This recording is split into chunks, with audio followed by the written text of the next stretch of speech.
இன்னைக்கு நம்ம தமிழக அரசியல்ல அதாவது கிட்டத்தட்ட 75 வருடமாக வாக்கு செலுத்தி முதல்வரை தேர்வு செய்து பண்ணிக்கிட்டு இருந்த நம்ம தமிழக அரசியல்ல இதுவரைக்கும் மக்கள் யாருமே பார்க்காத சம்பவத்தை இன்னைக்கு தமிழக மக்கள் நிகழ்த்தி காட்டியிருக்காங்க. அதுவும் முக்கியமாக யாரால இந்த சம்பவம் நடந்திருக்கு அப்படின்னு பார்த்தீங்கன்னா, விஜய் அவருடைய வரவால இன்னைக்கு தமிழக அரசியல் முக்கியமாக 5 வருஷத்துக்கு ஒரு வாட்டி ஓட்டு போட்டுக்கிட்டு இருக்க நம்ம எல்லாருமே கடந்த 75 வருட அரசியல் ஓட்டு போடும் நாளில் நடக்காத அந்த சம்பவத்தை இன்னைக்கு விஜய் அவரால் தமிழக மக்கள் நம்ம தமிழகத்தில் நிகழ்த்தி காட்டியிருக்காங்க.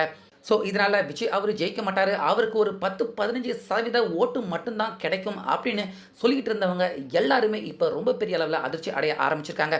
முக்கியமாக திமுக ஆளும் கட்சியாக இருக்கிற திமுக அவங்களுக்கு ரொம்ப பெரிய அதிர்ச்சியை தேர்தல் ரிசல்ட் வரத்துக்கு முன்னாடியே நிச்சயமாக விஜய் அவர்கள் எப்படி இருந்தாலும் குறைச்சி ஒரு 150 தொகுதியிலேயாவது விஜய் ஜெயிப்பார் அப்படிங்கிறது தான் இப்போ இன்னைக்கு ஓட்டு போட்ட இந்த நாள்லையே தீர்மானிக்கப்பட்ட ஒரு விஷயம் அப்படிங்கிற மாதிரி இன்னைக்கு ஜனநாயக கடமையை நம்ம தமிழக மக்கள் ஆற்றி ஒரு மிகப்பெரிய சாதனையை தமிழக அரசியல் வரலாற்றில் வாக்குப்பதிவு வரலாற்றில் நிகழ்த்தியிருக்காங்க. ஸோ அது எல்லாமே என்னென்ன அப்படின்னு இந்த வீடியோவில் பார்க்கலாம்.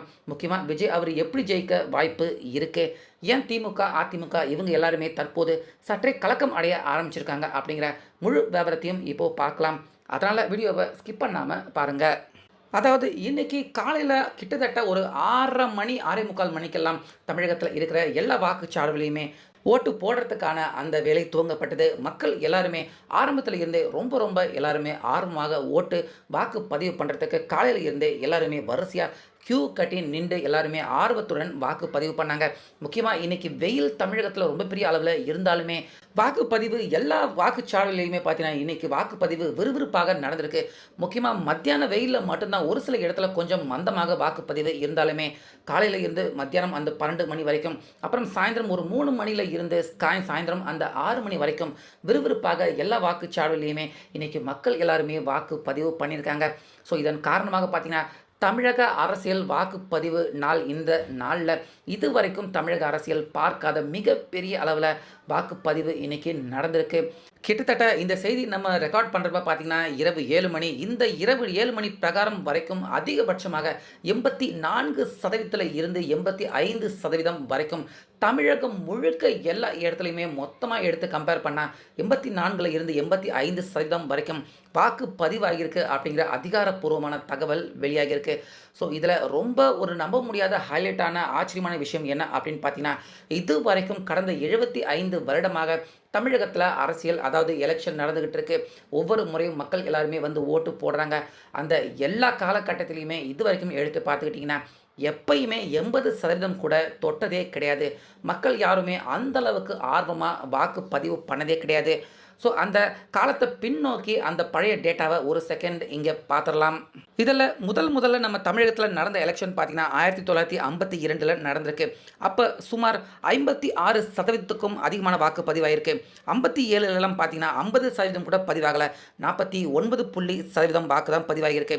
அப்புறம் 62களில் பார்த்தீங்கன்னா 70% வாக்கு, 67ல் 76% வாக்கு பதிவாகியிருக்கு. அப்புறம் 71ல் 71% வாக்கு பதிவாகியிருந்திருக்கு. 77ல் 61%. 80களில் எடுத்துக்கிட்டிங்கன்னா அப்போ கூட 70% வாக்கு தான் பதிவாகியிருக்கு. 84ல் 73, 89ல் கூட 69, அதாவது ஏறக்குறைய 70% வாக்கு பதிவாகியிருந்தது. அதுக்கப்புறமா ஜெயலலிதா முதல் முறையாக முதலமைச்சர் ஆனப்போ கூட 63% வாக்கு பதிவாகியிருக்கு. 96களில் 66% வாக்கு, 2001ல் கூட 59% வாக்கு தான் பதிவாகியிருந்திருக்கு. 2006ல் 70%, 2011ல் தான் பார்த்தீங்கன்னா அதிகப்படியான சதவீதம் பதிவாகியிருந்திருக்கு. இதுக்கு முன்னாடி சுமார் 78% மக்கள் வாக்கு பதிவு பண்ணியிருக்காங்க. 2016ல் 74, இதுக்கு முன்னாடி நடந்த 2021ல் கூட 73% வாக்கு தான். ஆனால் இப்போ நடந்த இந்த தேர்தல் 2026 தேர்தலில் கிட்டத்தட்ட 84 இருந்து 85% வாக்குகள் பதிவாகியிருக்கு அப்படிங்கிறத அதிகாரப்பூர்வமாக இன்றைக்கி சாயந்தரம் சுமார் ஒரு 7 மணி அளவில் உறுதியாக சொல்லியிருக்காங்க. ஸோ கிட்டத்தட்ட 75 வருட அரசியல் ஓட்டு போடுற இந்த நாளில் வாக்குப்பதிவு எண்ணிக்கை இந்த வருஷம் மட்டும் எப்படி கிட்டத்தட்ட 84% வாக்குகள் அதிகமாகிருக்கு அப்படின்னு இப்போ இந்த விஷயத்தை பார்க்குற எல்லாருக்குமே ஒரே கேள்வி தான். எப்படி ஏன்னா 60 வருஷமாக தமிழகத்தை திராவிட கட்சிகள் தான் அதிமுக அதுக்கப்புறமா திமுக இவங்க 2 பேருமே தான் மாற்றி மாற்றி அந்த ஆட்சியை பிடிச்சிக்கிட்டு இருக்காங்க. ஆனால் இந்த வருஷம் மட்டும் எப்படிங்க இத்தனை சதவீத வாக்குகள் கிட்டத்தட்ட பார்த்தீங்கன்னா, ஆவரேஜா நம்ம எடுத்து பார்த்துக்கிட்டா கூட ஒவ்வொரு தேர்தல்லையுமே கிட்டத்தட்ட ஒரு 70% வாக்குகள் தான் பார்த்தீங்கன்னா ஆவரேஜாக இருக்கு. அப்படி பார்த்தா கிட்டத்தட்ட இந்த வருட எலெக்ஷன் எடுத்துக்கிட்டோம்னா கிட்டத்தட்ட 15% வாக்குகள் அதிகமாக இருக்கு. ஸோ விஜய் அவருக்கு அதாவது 15% வாக்குகள் வழக்கமா வர்றத விட கூடுதலாக வந்திருக்கு.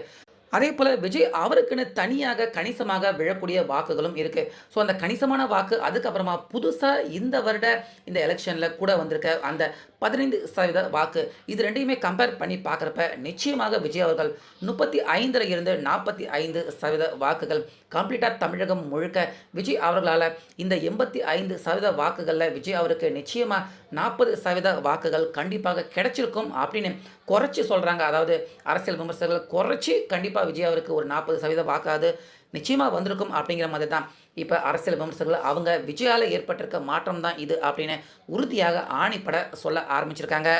இதனால் ஏறக்குறைய இன்னும் 10 நாள் கழிச்சு தான் பார்த்தீங்கன்னா இந்த ரிசல்ட் எல்லாமே மே 4ஆம் தேதி தான் எண்ணி சொல்ல போகிறாங்க.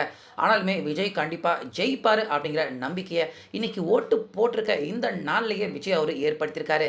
ஏன்னா கடந்த 60 வருஷமாக மக்கள் யாருமே இந்த அளவுக்கு வந்து வாக்கை ஆர்வமாக பதிவு பண்ணதே கிடையாது.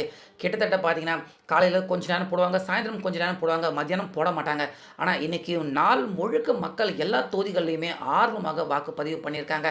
முக்கியமாக தேர்தலில் வேலை பண்ணுறவங்க எல்லாருமே பார்த்தீங்கன்னா இன்றைக்கி காலையில் மத்தியானம் அதுக்கப்புறமா சாயந்தரம் டீ குடிக்கக்கூட முடியாமல் நிறையா இடத்துல வாக்காளர்களுக்காக சேவை பண்ணுறதுக்காக அங்கே இருந்த தேர்தல் ஆணையர்கள் தேர்தலுக்காக வேலை பண்ணவங்க எல்லாருமே இன்றைக்கி முழுக்க ரொம்ப பிஸியாக வேலை பண்ணியிருக்காங்க அப்படிங்கிற தகவல் தான் எல்லா பூத்தில் இருந்தும் வரக்கூடிய தகவல்களாக இருந்திருக்கு. இன்றைக்கி வேலை பண்ணவங்க எல்லாருமே ரொம்ப கஷ்டப்பட்டு வேலை பண்ணியிருக்காங்க. கூடுதலான அந்த பணியாளர்கள் இல்லாமல் கஷ்டப்பட்டிருக்காங்க அப்படிங்கிற தகவலும் பார்த்தீங்கன்னா வெளியே வரதை பார்க்க முடியுது. ஸோ அந்த அளவுக்கு மக்கள் எல்லாருமே இன்றைக்கி இப்படி ஆர்வத்துடன் வாக்கு பதிவு பண்ணுறதுக்கு ஒரே ஒரு காரணம் தான் நிச்சயமாக இருக்க முடியும். ஸோ விஜய் அப்படிங்கிற அந்த புதிய நபர் தமிழக அரசியலில் புதுசாக என்ட்ரி கொடுத்துருக்காரு. அவருக்கு நம்ம ஓட்டு போடணும் அப்படின்னு இது வரைக்கும் ஓட்டு போடாத கிட்டத்தட்ட ஓட்டு போடாமல் இருந்த நிறைய பேர் ஓட்டு போட்டிருக்காங்க. பத்தாக்குறைக்கு புதுசாக ஓட்டு போடுறதுக்காக உள்ளே வந்தவங்க இப்படி நிறைய பேர் சுற்றி விஜய் அவருக்காகவே இந்த தேர்தலில் இத்தனை சதவீத வாக்குகள் பதிவாயிருக்கு அப்படிங்கிறது தான் இப்போ இந்த பர்சன்டேஜ் கிட்டத்தட்ட அந்த 15% கூடுதலாக வாக்கு பதிவு பண்ணதில் இருந்து தெளிவாக எல்லாராலையுமே பார்க்க முடியுது. ஸோ இதனால் நிச்சயமாக விஜய் அவருக்கு கண்டிப்பாக தேர்தல் அந்த நாள் ரிசல்ட் வரக்கூடிய நாள் கண்டிப்பாக விஜய் அவர் இது வரைக்கும் விஜய் அவரை கிண்டல் பண்ணவங்க அவரெல்லாம் வர முடியாது, அவர் என்ன அதிகபட்சம் ஒரு 10-15% ஓட்டு எடுப்பாரா அப்படின்னு சொல்லிட்டு இருந்தவங்க எல்லாருக்குமே இப்போ விஜய் அவர்கள் இந்த ஓட்டு போடுற நாள் வாக்கு பதிவு பண்ணியிருக்க இந்த நாள்லேயே அவங்க எல்லாருக்குமே பயத்தை கொடுத்து விஜய் அவருடைய வெற்றியை ஏறக்குறைய உறுதி பண்ணியிருக்காரு அப்படிங்கிற மாதிரி தான் இந்த வாக்கு சதவீதத்தை பார்க்குற எல்லாராலையுமே முக்கியமாக அரசியல் ஆர்வலர்கள் எல்லாராலையுமே இந்த விஷயத்தை புரிஞ்சிக்க முடியுது. ஸோ நீங்கள் திடீர்னு வாக்கு அதிகமாக இருக்கு இதை பற்றி நீங்கள் என்ன நினைக்கிறீங்க? நிச்சயமாக இந்த அதிகமாக இருக்க வாக்குகள் எல்லாருமே கண்டிப்பாக விஜய்க்கு போகும் போயிருக்கும் அப்படிங்கிறது தான் நிதர்சனமான உண்மையாக இருக்குது. ஸோ இதை பற்றி உங்கள் கருத்து என்ன அப்படிங்கிறத கமெண்ட்டில் சொல்லுங்கள்.